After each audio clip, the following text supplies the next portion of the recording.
আসসালামু আলাইকুম প্রিয় ভাই বোনেরা, যে যেখান থেকে ভিডিওটি দেখছেন দয়া করে পাশে থাকবেন। সৃষ্টি নিদর্শন নার্সারিতে আপনাদেরকে আমন্ত্রণ রইল। আমি গাছগাছালি নিয়ে সতর্কমূলক ভিডিও বানিয়ে থাকি।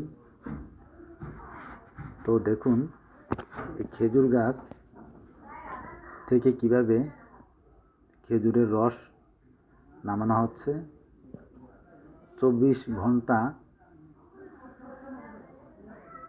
এই কলসগুলো খোলা থাকে। মাছি পোকামাকড় পরে পচে থাকে, ঘোলা হয়ে থাকে। এগুলো আপনারা একটু সচোখে নিজ চোখে দেখবেন দয়া করে। এগুলোতে নিপা ভাইরাস ছড়াচ্ছে। যদিও এটি একটি প্রাচীন যুগের ব্যবসা।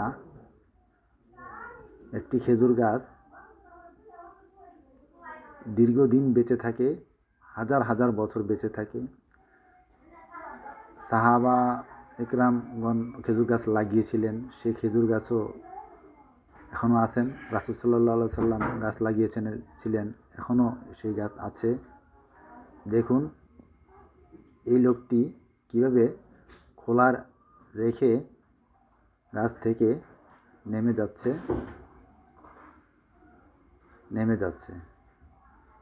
তো আপনারা ভিডিওটি দেখতে থাকুন, এবং কি তার পিছনে যে সাদা বয়মটি রয়েছে, ওখানে দুই দিন আগে রসের জন্য বয়ামটি লাগিয়েছিলেন, খোলা ছিল। পোকামাকড় পরে, ওই যে আপনারা দেখুন, একটু জুম করে দেখুন, পোকামাকড় পরে এখানে পানিটা ঘোলা হয়ে গেছে।